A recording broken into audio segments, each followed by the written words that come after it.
You've heard the stories, I'm sure. The whispers and horror stories about monstrous mothers-in-law, women who seem to exist for the sole purpose of turning their daughters-in-law's lives into a living hell. You've probably shaken your head in sympathy, or maybe even righteous anger, at the tales of quiet toxicity and drama that unfold behind the closed doors of seemingly happy families. But let me ask you this. Have you ever heard of a mother-in-law who, in a final, desperate act of war, actually burned the wedding dress, reducing it to ash just hours before the ceremony, all to stop a marriage she deemed unworthy? If you have ever felt underestimated, if you have ever been looked down upon by the very people who were supposed to love you most, if you have ever had to fight tooth and nail for every scrap of recognition, then stay with me. This story isn't just mine, it's yours, too. Because this is the story of how to turn the ashes of contempt into the fire of resilience. My name is Emma Wilson. I'm 32 now, an urban planning architect with a master's degree, with honors from Columbia University. I'm a partner at one of New York City's leading design firms. My life today is one of skyscrapers, multi-million-dollar revitalization projects, and the warm, loving family I built with my own two hands. But to get here, I had to walk through fire, literally through the ashes of the wedding dress my future mother-in-law so cruelly destroyed. My journey didn't begin on the glamorous avenues of Manhattan, but in a quiet, forgettable town in Ohio, where the cornfields stretched to the horizon and life moved at a slow, unchanging pace. My parents, Sarah and Tom, were the salt of the earth.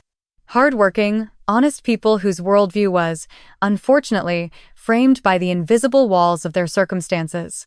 They loved their children in their own way, a practical, conditional love that was, tragically, never equal. For them, the center of the universe was my younger brother, Kevin. He possessed everything I lacked: an easy charm, a bright smile that could disarm any frustration, and a God-given talent for avoiding responsibility. Every minor achievement of Kevin's was celebrated like a national holiday. He made co-captain of the JV basketball team. The whole family went out for steak. He sold the most magazine subscriptions in his scout troop. He got a new bike. Meanwhile, my accomplishments were met with a resounding silence. I remember it vividly. I was 12, and after months of toiling away in our garage, I won the state science fair with my model of a self-sustaining miniature city. I came home, my heart pounding with pride, the gold trophy gleaming in my hands. My mother glanced at it, offered a distracted smile, and said, "That's nice, honey. Now, could you clear out those cardboard boxes? Your brother needs the space to practice his layups." That evening, the dinner conversation was dominated by the news that Kevin had landed a non-speaking role as a tree in the school play.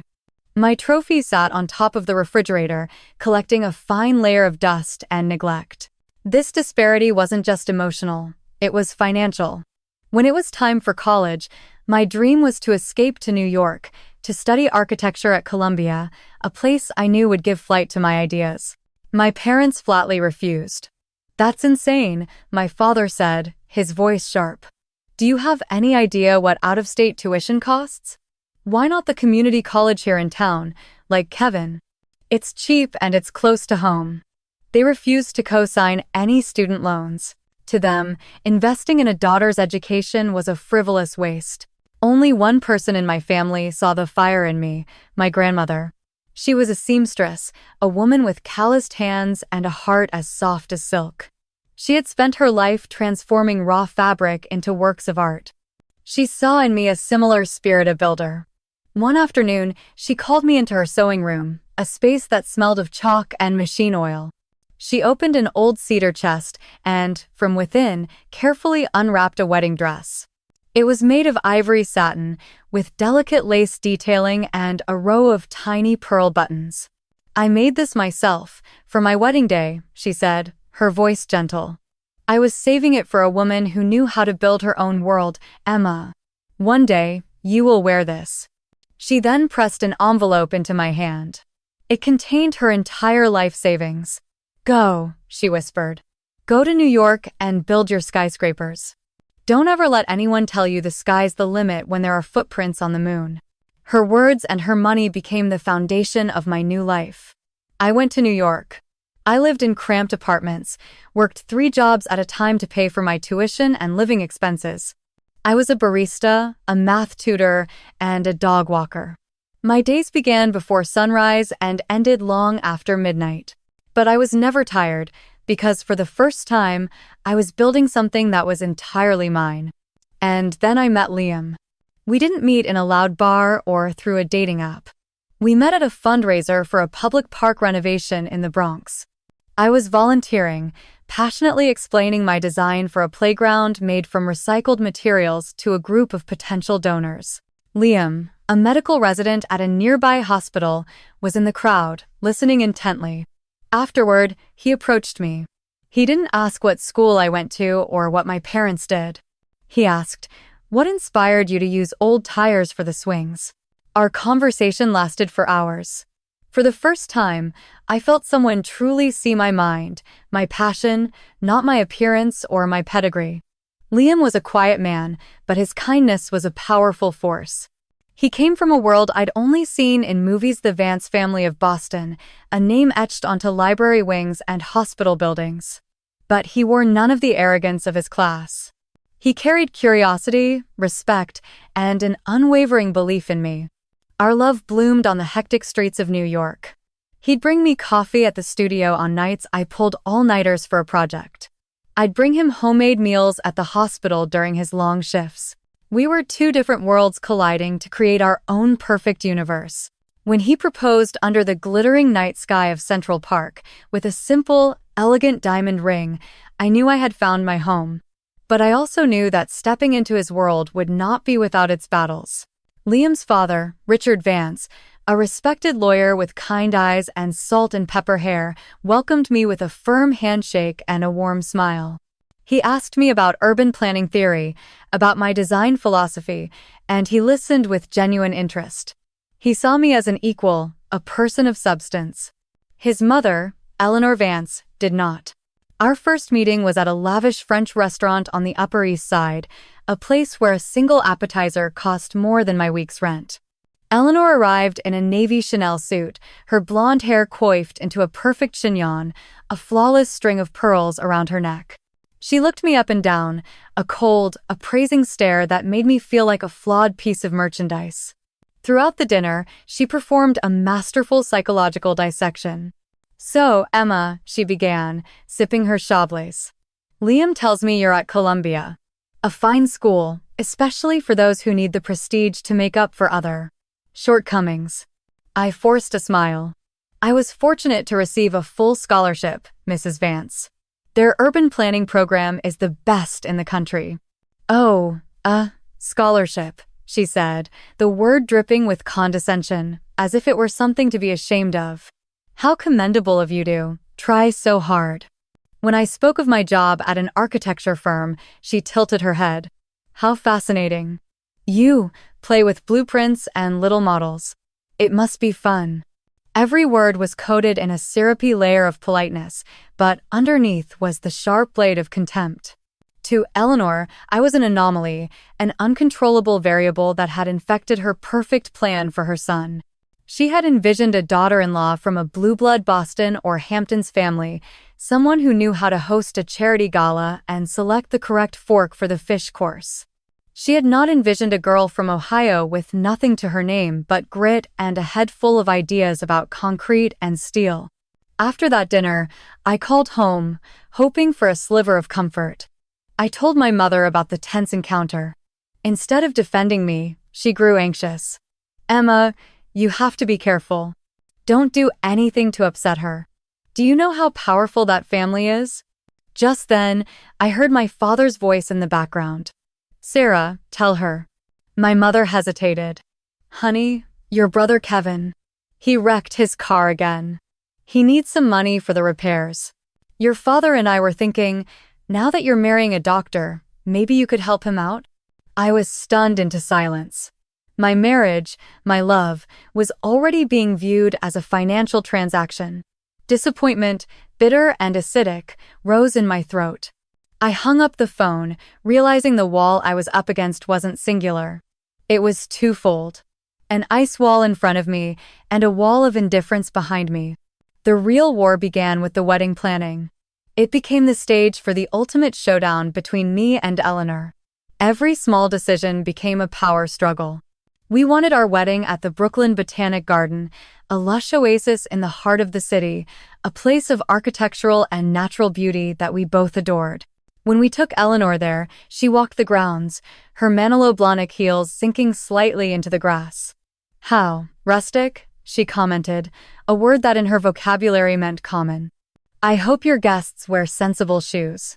And the acoustics in an open space like this are simply dreadful for a string quartet. The sound will just drift away. She tried to convince us to move it to an exclusive country club in Connecticut, a place that was, in her words, more appropriate for the family's stature. Liam stood his ground. "Mother, this is my and Emma's wedding. We're having it where we want it." His defiance only fanned the flames of her quiet rage. Next came the battle of the wedding dress. When I excitedly told her about my grandmother's dress and the meaningful restoration process, she listened with a thin smile. A few days later, a package from Vera Wang arrived at our apartment. Inside was a thick catalog and a handwritten note from Eleanor.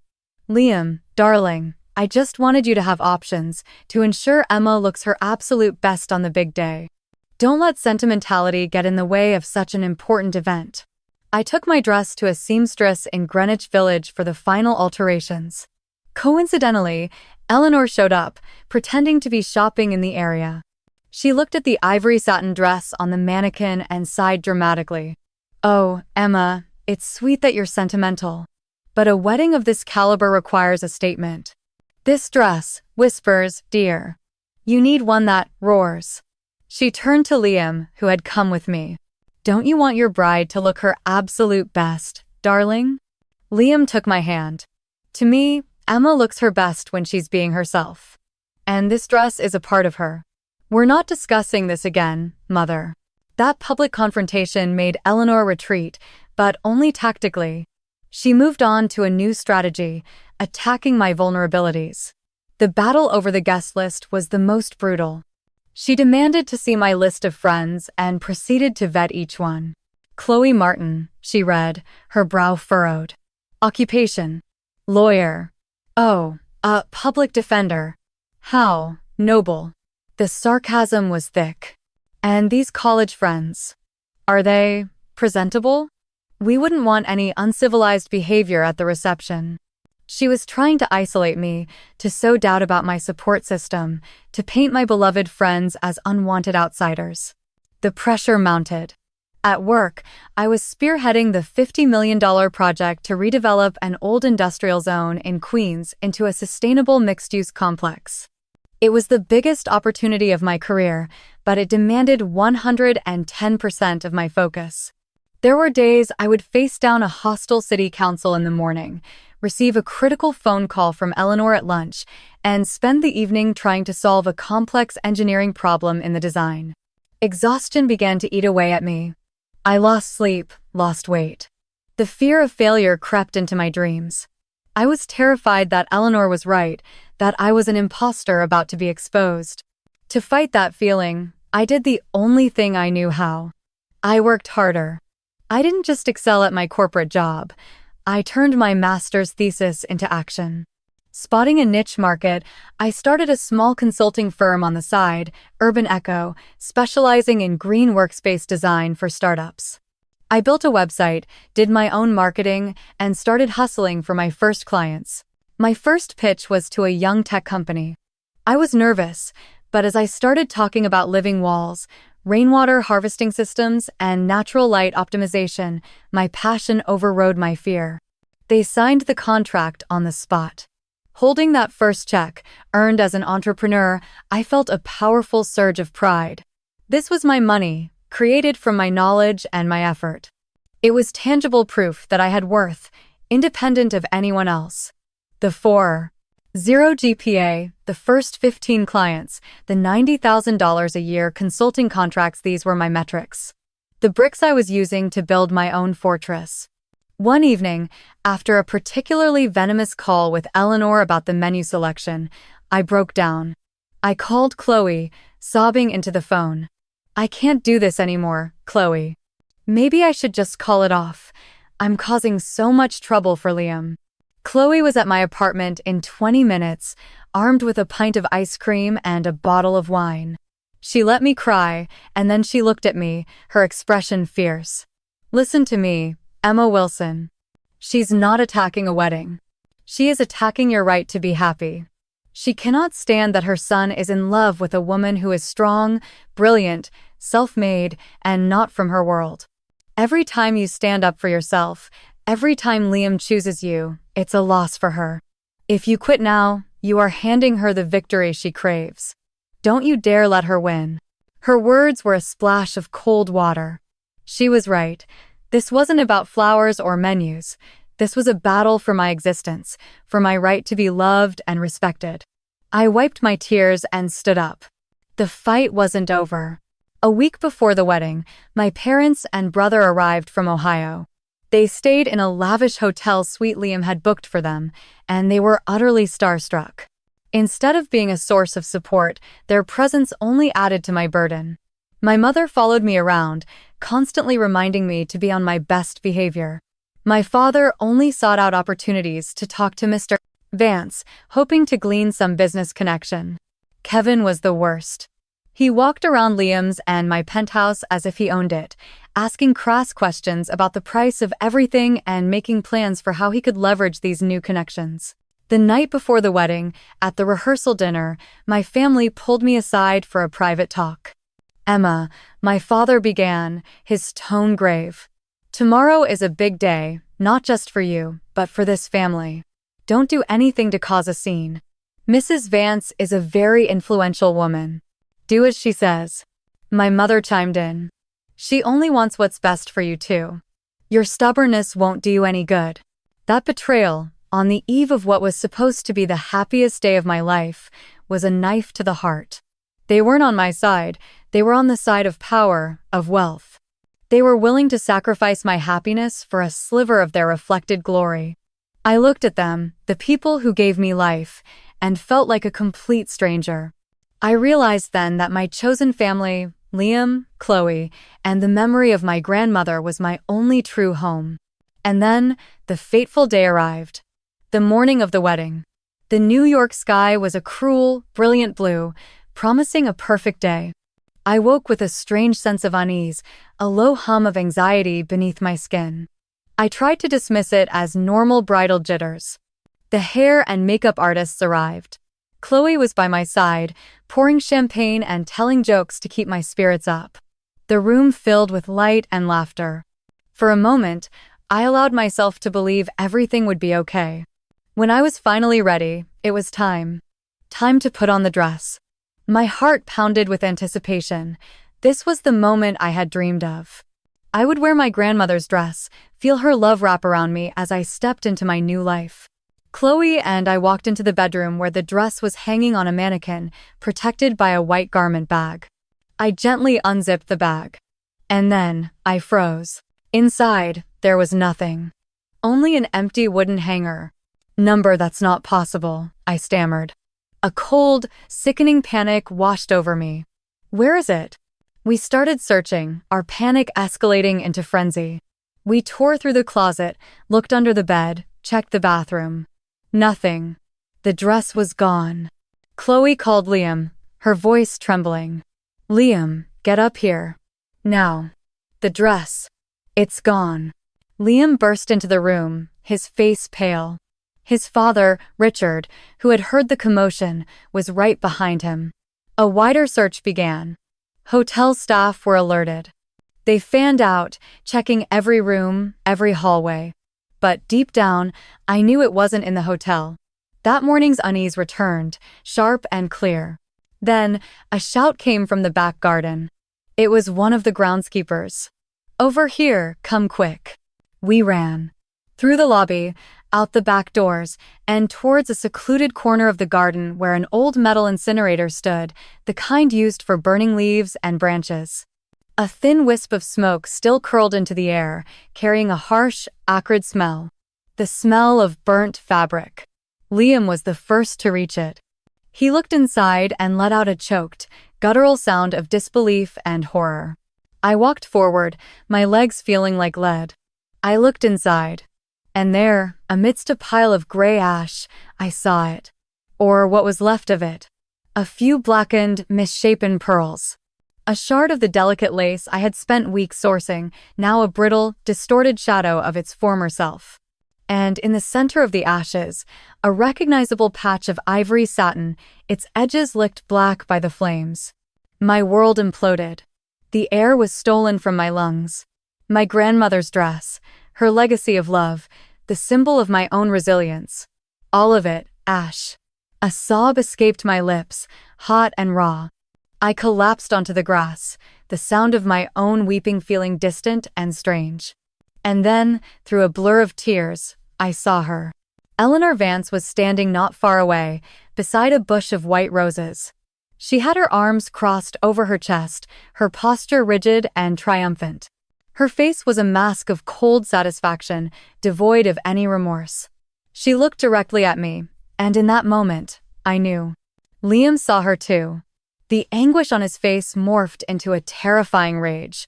"Mother?" he roared, his voice cracking with disbelief.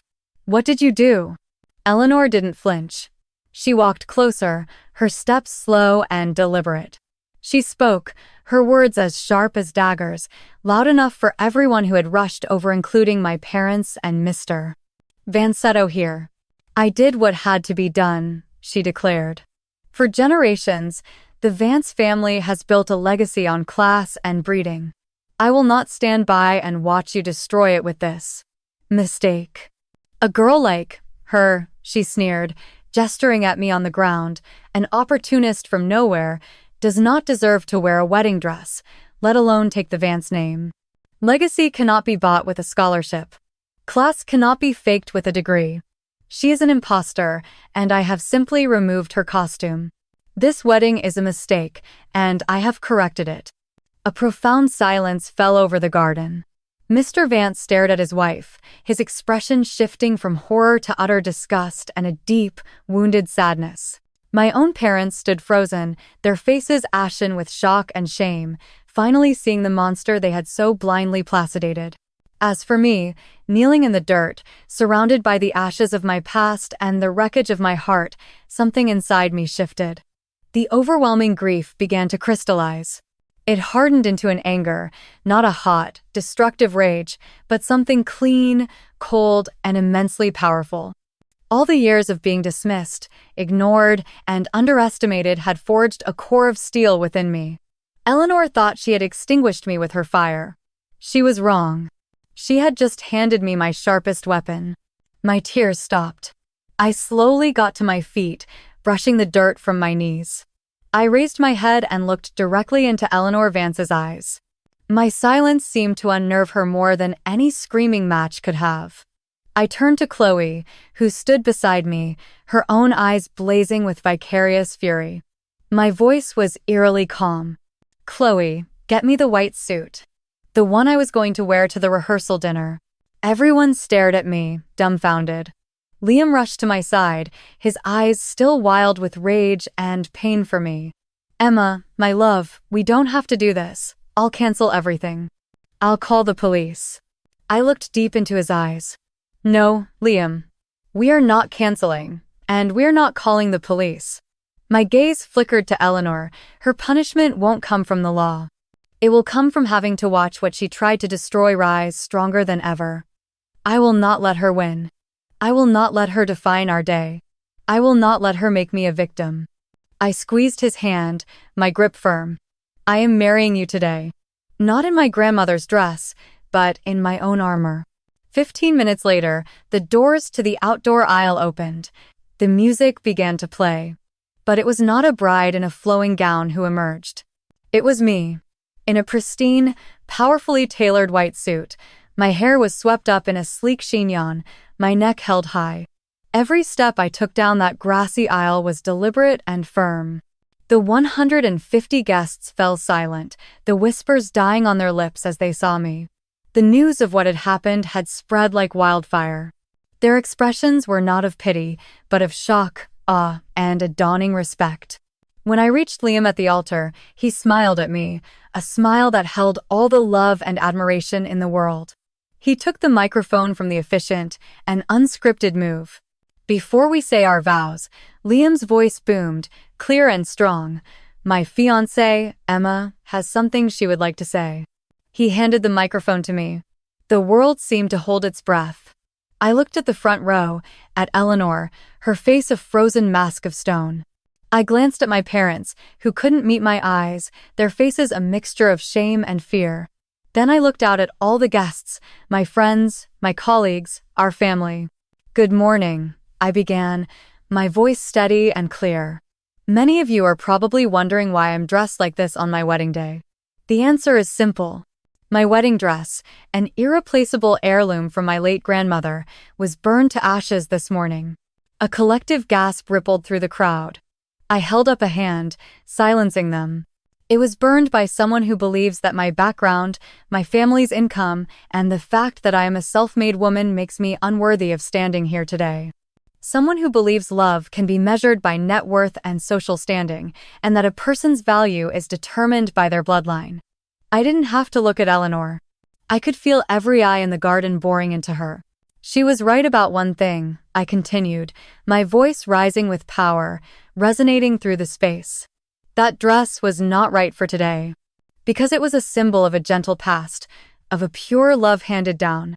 But the woman standing here today was not forged in gentleness alone.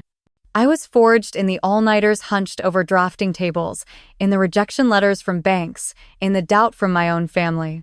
I was forged in student loan debt, in run-down apartments with mice, in hurried meals eaten at my desk. I was forged in iron-willed persistence, in relentless ambition, and in the unshakable belief that a person's worth lies in their character, their intellect, and what they build with their own two hands and their own mind. I paused, letting the words settle. My value is not in a designer dress. It is in the master's degree I earned with my own sweat and tears. It is in the company I founded from scratch. It is in the buildings I design, the spaces I create for people to live and work. She burned a piece of fabric, but she cannot burn my accomplishments. She cannot burn who I am. I turned to Liam, and my heart swelled with a love so fierce and clear it took my breath away. I am not here today to marry into a dynasty. I am not here to marry a bank account or a prestigious name. I am here to marry you, Liam Vance. I am marrying your kindness, your brilliance, and the way you saw me when I couldn't even see myself. My vow is to you, and to the future we will build together a future based on respect, equality, and true love. You are my family, you are my home. I set the microphone down. The silence stretched for a beat, and then someone started clapping. It was Chloe. Her applause was joined by another, and then another. Soon, the entire garden erupted. It was not polite applause. It was a thunderous ovation, a declaration of support, a moment of public recognition. This was my stage, a stage I had built myself from the ashes of humiliation. I had redefined my own narrative in front of everyone. Richard Vance, Liam's father, stood up. His face was grim with anger but also filled with resolve. He took the microphone. As the head of the Vance family, he said, his voice trembling with emotion, I apologize to you, Emma. My words cannot possibly atone for the cruel and shameful actions of my wife. Her actions do not represent this family, nor do they represent the values we hold dear. You do not just deserve to be in this family, you are an honor to it. Your strength and character today have taught us all a lesson. He turned to the crowd. The wedding will proceed. The applause thundered again, even louder this time. Eleanor sat frozen, utterly alone in a sea of public condemnation. It was a social execution, a punishment far more devastating to her than any legal verdict. She had tried to destroy me, and in the end, had only destroyed herself. Our wedding reception became the stuff of legend. It wasn't a stuffy social event, it was a joyous celebration of love, resilience, and triumph. Guests came up to me all night, not just to congratulate me, but to express their admiration. My father approached me, stammering a clumsy apology. I simply looked at him, nodded coolly, and walked away. The power dynamic had shifted irrevocably. In the years that followed, my life blossomed in ways I could never have imagined. Liam and I built a life based on a true partnership. He remains my greatest champion.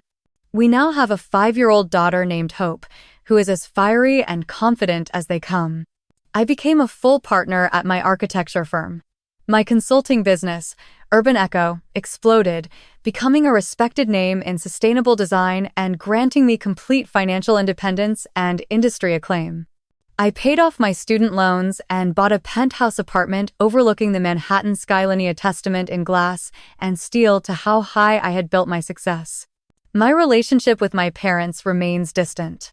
They have witnessed my success, but the wounds of their betrayal and emotional neglect never fully healed. We have had no contact with Eleanor. After the wedding, Richard filed for divorce. She lived out her remaining years in bitter isolation, ostracized by the very society she worshipped. And then, 2 years ago, I performed one final act of construction to close that chapter for good. Using a portion of the profits from my company, I established a scholarship fund at my alma mater, Columbia University. It's designed to support young women from underprivileged backgrounds who possess immense talent but lack family support. Last week, I received a letter from its first recipient, a young woman from a coal mining town in West Virginia who dreams of being an engineer. "This scholarship isn't just about money," she wrote. "It's about belief. It shows me that someone like me can make it." Reading those words, I knew I had successfully transformed my pain into purpose. I named it the Eleanor Vance Resilience Scholarship. Not as an act of forgiveness, but as a permanent reminder. To turn a name associated with hatred into a symbol of hope. It is a perpetual declaration that the most vicious attempts to destroy a person can sometimes inadvertently forge their greatest strengths. It was my final act of building, creating a legacy from the ashes. Looking back on my journey, as I sit in my office on the 50th floor, gazing down at the city I've helped to shape, I've learned a few profound philosophies I want to share with you, who may be fighting your own battles right now. First, your worth is not something that is given to you, it is something you build. Asterisk. Asterisk. Never wait for permission from others to feel worthy. The world will try to slap labels on you: small town, not good enough, out of your league. Tear them off. Build your value with knowledge, with skill, with integrity, and with your own bare hands. Build your skyscraper of accomplishments so high that their petty judgments can't even reach the first floor. Second, learn the crucial difference between the family you are born into and the family you choose. Asterisk, asterisk. Blood does not automatically grant love or support. Sometimes, the strangers you meet, a mentor, a friend, a partner, become your true tribe. Invest in those relationships. Nurture your chosen family because they're the ones who will offer you a hand when you stumble and cheer the loudest when you soar. Third, do not try to erase your scars. Instead, redefine what they mean. Asterisk, asterisk. Pain and trauma are inevitable parts of life.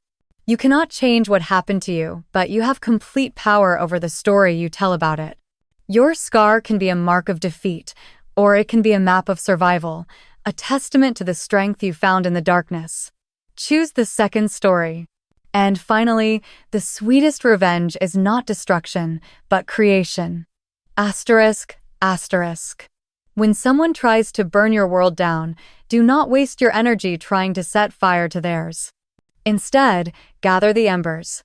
Use that fire to forge yourself into something stronger, something more brilliant. Build a life so full of success, joy, and love that the person who tried to harm you becomes an irrelevant footnote in your epic story. Turn their ashes into the foundation of your empire. My story began with an act of destruction, an attempt to erase me from a picture-perfect frame. But it ends with an act of creation, a declaration that I never needed to fit into anyone else's frame in the first place. I painted my own masterpiece, with colors I earned myself, on a canvas of my own making. And it is glorious.